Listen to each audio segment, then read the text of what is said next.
Gloire à Jésus, gloire à Dieu. Bonsoir, chers frères et sœurs, que le Seigneur Jésus vous bénisse. J'aimerais aujourd'hui partager avec vous un enseignement concernant l'arbre de la connaissance du bien et du mal et l'arbre de la vie. J'aimerais que nous étudions ensemble ce que c'est que les deux arbres au milieu du jardin. Car nous lisons dans Genèse 2, verset 8, que Dieu a planté un jardin en Éden après avoir recréé la terre, et il y a mis l'homme qu'il avait formé. Et que Dieu fit pousser du sol des arbres de toute espèce, agréables à voir et bons à manger, et l'arbre de la vie au milieu du jardin, et l'arbre de la connaissance du bien et du mal. L'arbre de la connaissance du bien et du mal a été toujours pour nous un mystère, car tout le monde se demande ce que c'est que cet arbre que l'homme ne devait pas manger. Pourquoi l'homme ne devait pas manger cet arbre, et pourquoi s'il en mange, il mourrait. Et maintenant que l'homme a mangé de cet arbre, et que Dieu l'a chassé du jardin, où se trouve aujourd'hui l'arbre de la vie et l'arbre de la connaissance du bien et du mal. Il y a tous les autres arbres, les pommiers, les grenadiers, les manguiers, les cocotiers, les papayers et tous les autres, sauf les deux arbres du jardin, les deux arbres qui étaient au milieu du jardin. Eh bien, aujourd'hui, nous allons voir ensemble ce que c'est que l'arbre de la vie et l'arbre de la connaissance du bien et du mal, et pourquoi l'homme ne devait pas manger de l'arbre de la connaissance du bien et du mal au risque de mourir.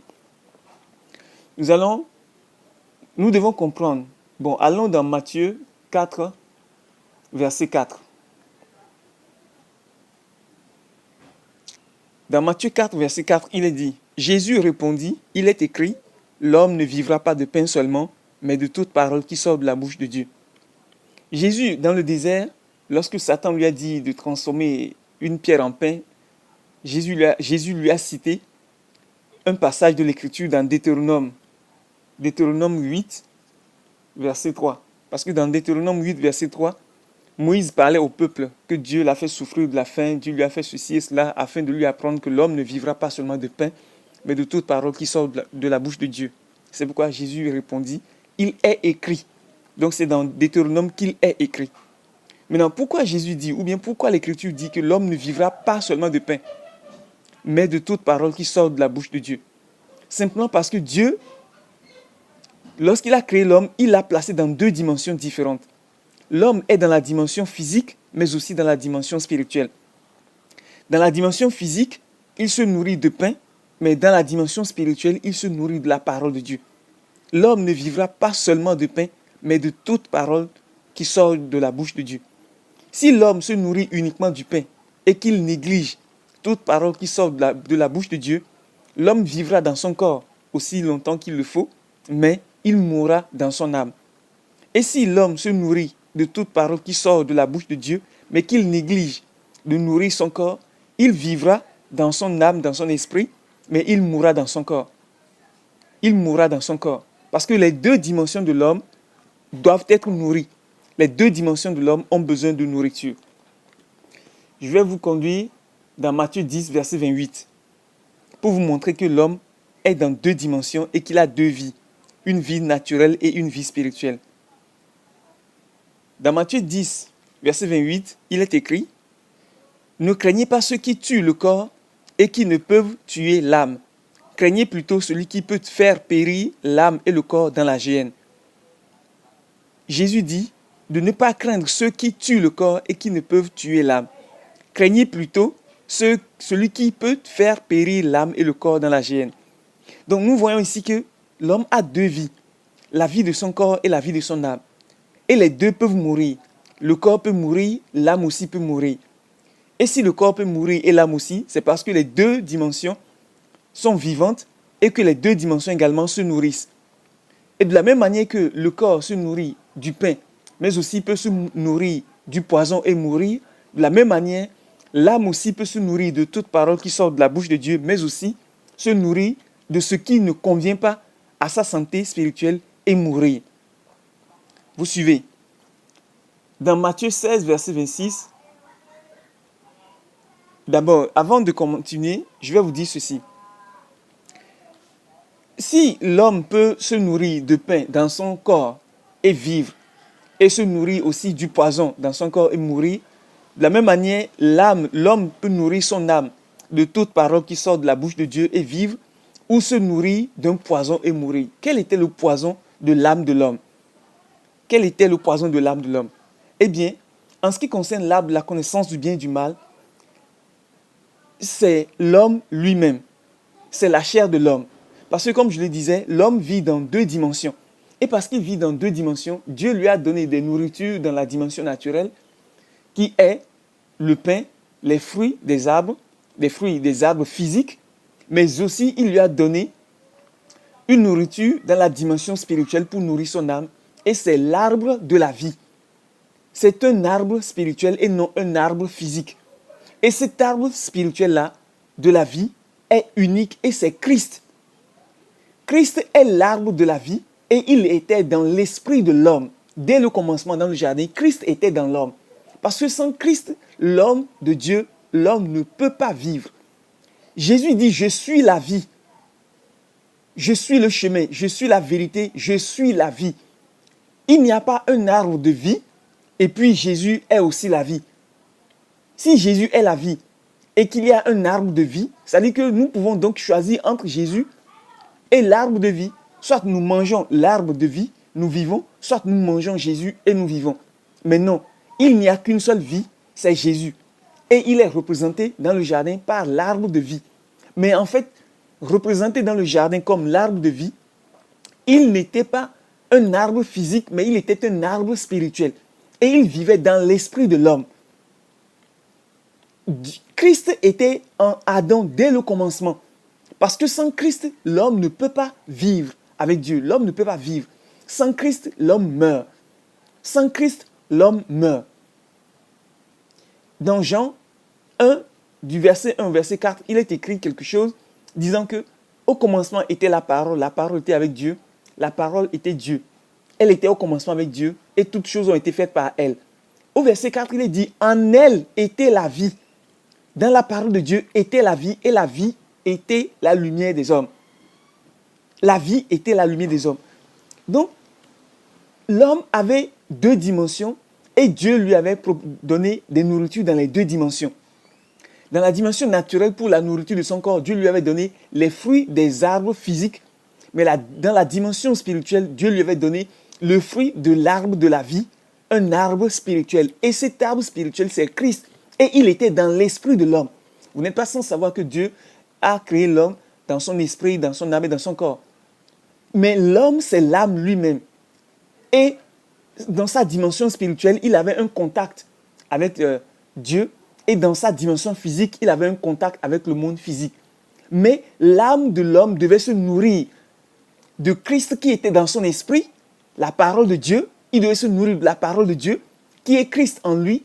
Et dans son corps, il devait se nourrir des fruits des arbres du jardin, des arbres physiques.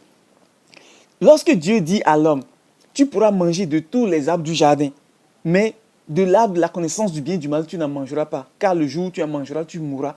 Dieu était en train de dire à l'homme, écoute, je t'autorise à vivre dans l'esprit, à manger de tous les arbres du jardin naturellement pour ton corps et à manger de l'arbre de la vie pour ton âme.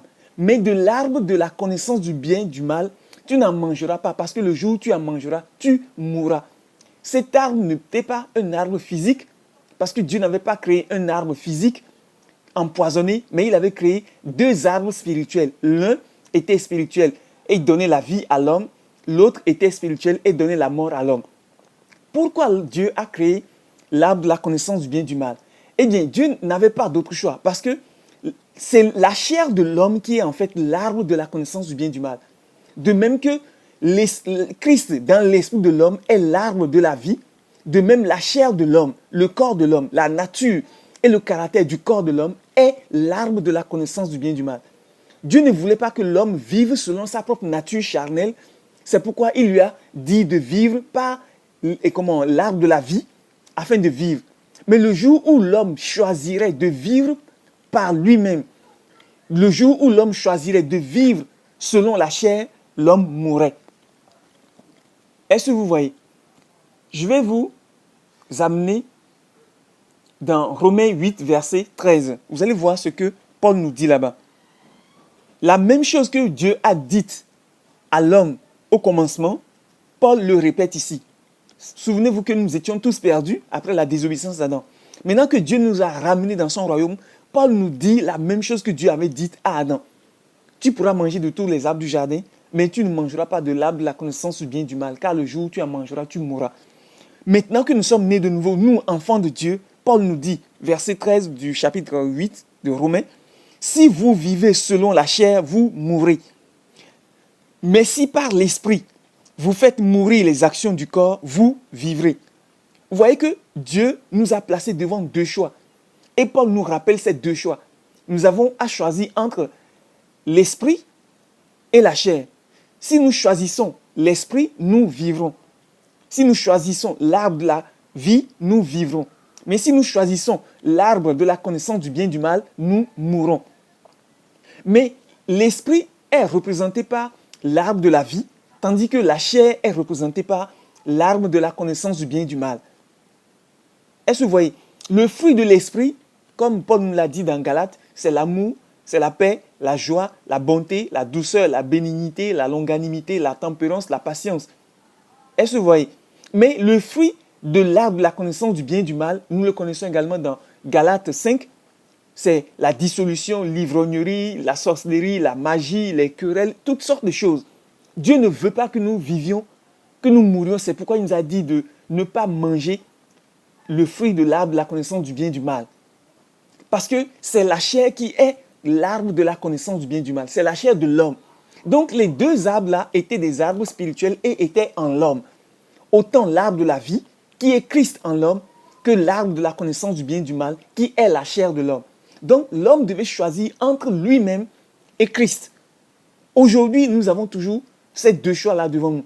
Soit nous nous soumettons à Christ, comme Christ l'a dit, si quelqu'un veut me suivre, si quelqu'un veut venir après moi, dans Matthieu 16, verset 24, si quelqu'un veut venir après moi, qu'il renonce à lui-même, qu'il se charge de sa croix et qu'il me suive. Donc, Jésus nous dit que si nous voulons la vie, nous devons renoncer à la chair. Nous devons vivre selon l'esprit, manger de l'arbre de la vie, mais nous ne devons pas manger de l'arbre de la connaissance du bien et du mal. C'est-à-dire que nous devons renoncer à nous-mêmes. Nous devons renoncer à la chair. Mais si nous ne renonçons pas à la chair va toujours nous causer des ennuis et nous empêcher de vivre.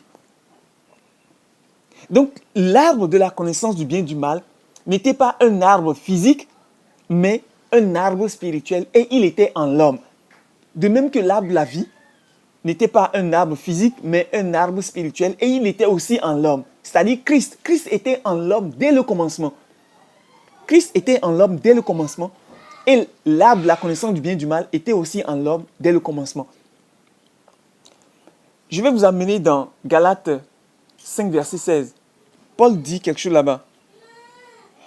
Galates 5, verset 16. Paul dit, « Je dis donc, marchez selon l'esprit et vous n'accomplirez pas les désirs de la chair. Car la chair a des désirs contraires à ceux de l'esprit et l'esprit en a de contraires à ceux de la chair. Ils sont opposés entre eux afin que vous ne fassiez point ce que vous voudriez. Si vous êtes conduit par l'esprit, vous n'êtes point sous la loi. » Donc, Paul nous dit, marchez selon l'esprit. C'est-à-dire, mangez le fruit de l'arbre de la vie. Et vous ne manifesterez pas les œuvres de la chair. Et vous n'accomplirez pas les œuvres de la chair. Paul dit, marchez selon l'esprit et vous n'accomplirez pas les désirs de la chair. Donc nous avons deux choix. Nous ne pouvons pas faire les deux en même temps. C'est pourquoi il dit, car la chair a des désirs contraires à ceux de l'esprit et l'esprit en a de contraires à ceux de la chair. Ils sont opposés entre eux afin que vous ne fassiez point ce que vous voudriez. Nous ne pouvons pas faire les deux. Et nous ne pouvons pas ne pas choisir entre l'esprit et la chair. Si vous choisissez l'esprit, vous allez renier les œuvres de la chair. Vous allez renier la chair. Et si vous choisissez la chair, vous allez renier l'esprit. Donc, Dieu nous a mis devant deux choix. Soit nous choisissons Dieu, qui est Christ en nous, soit nous choisissons nous-mêmes et nous rejetons Christ. Soit nous choisissons Christ et nous renonçons à nous-mêmes, soit nous choisissons nous-mêmes et nous renonçons à Christ. Donc les deux arbres au milieu du jardin n'étaient pas des arbres physiques. mais ils étaient des arbres spirituels pour la nourriture de l'âme de l'homme, de même que les arbres physiques étaient pour la nourriture du corps de l'homme. Maintenant, on dit qu'ils sont au milieu du jardin. Le milieu du jardin, c'est où? L'homme lui-même est le milieu du jardin. Parce que l'homme était au centre du jardin. Partout où le roi est, là se trouve le palais. L'homme était le roi de toute la terre. Partout où le roi est, là se trouve le QG, le centre de commandement de tout le royaume. Si le roi est au nord du pays, là se trouve la capitale, là se trouve le centre de commandement. Si le roi va au sud du royaume, là se trouve le centre de commandement. Là se trouve le royaume. Là se trouve le gouvernement. Si le roi va à l'est ou à l'ouest, là se trouve le gouvernement.